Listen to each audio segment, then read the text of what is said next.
Muradjan MJ Akhmadaliev.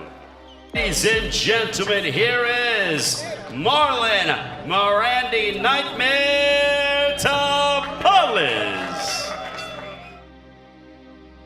Ang isa sa pinaka-exciting at inaabangang laban ni Marlon Tapales kontra defending unified champion Muradjan Akhmadaliev ay mamaya na. Dihado man sa mata ng karamihan at lalo na sa talpakan, itong ating kababayan ay mataas din ang kumpiyansa nito na kaya niyang pabagsakin, talunin ang champion at kunin ang dalawang sinturon. Sa face-off pa lang nila ay makikita na agad ang kumpiyansa ng ating bata. Sinasabihan si Akhmadaliev na kukunin daw niya ang titulo. At sa weigh-in naman ay mapapansin agad ang bato-batong katawan ng kalaban habang pasimpleng tumatawa lang itong si Tapales. Baka sa mukha ang pagiging kumpiyansa at ang pagiging handa sa basagan ng panga. Bukod sa dihado sa mata ng mga analis si Kabayan, ay dihado din ito kung height at haba ng galamay ang pag-usapan. 5'4 lang ang tangkad ni Tapales at may 65 inches lang ang haba ng kamay nito, habang 5'5 and 1/2 ang tangkad ng kalaban at may 68 inches na haba ng kamay. Labanan ito ng parehong champion. Naging super bantamweight champion itong si Akhmadaliev taong 2020, habang naging world bantamweight champion naman si Tapales taong 2017. Kaya may ibubuga din talaga itong Pinoy na si Tapales. Uhaw ito sa panalo at sa pagkuha muli ng titulo. Base nga sa interview na ginawa ni Nonito Donaires sa kanyang YouTube channel, ay nabanggit ni Tapales na handang-handa na daw siya sa laban. May butas na daw siyang nakita sa kalaban at ibibigay daw niya ang lahat para magtagumpay sa bakbakan. Do or die daw, matira ang matibay. Kayo mga pre, isang upset win ba ang makukuha ng Pinoy? O tama lang ang sabi ng mga analyst na easy fight lang itong si Kabayan?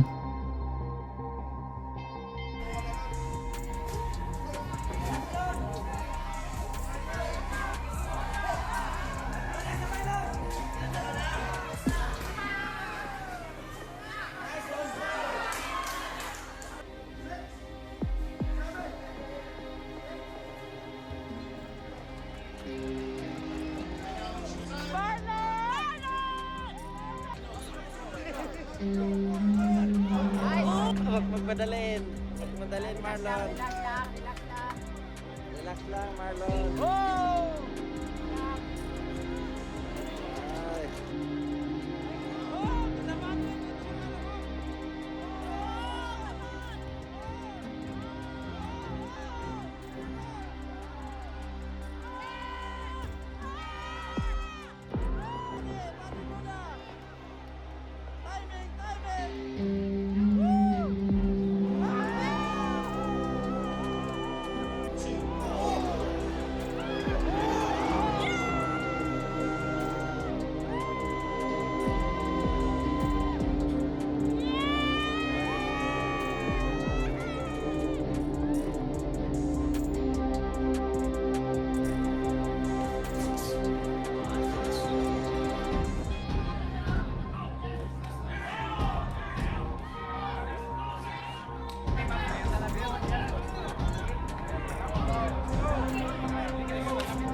first round.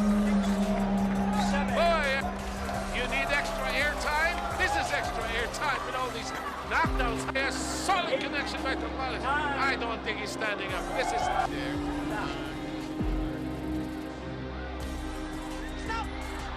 1, 6, 7, 8, 9. Reason why these guys fight style. Nothing wrong with that, you know. And you gotta use it. Both touch gloves, sign of respect. Yes, under a minute to go here in our opening stance. Castaneda got him with a body shot. Getting to the body. Finds a pause into pause. Steps in and he does. 試合開始30秒足らずでプロボクサー人生初のダウン、さらに2度3度とダウンまで、そして第2ラウンド、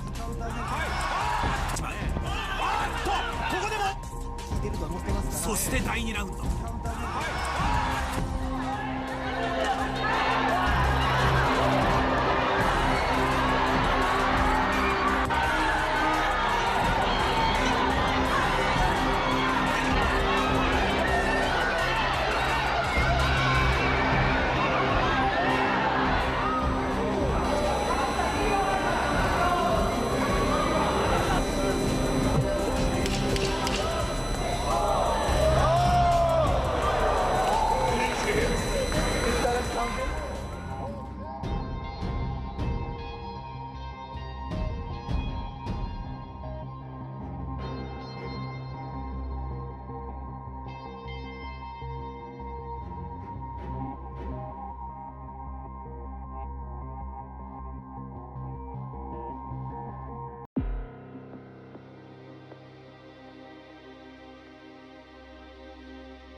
Hi guys, this is Mark Magnifico Magsayo. You are watching Channel Manoy.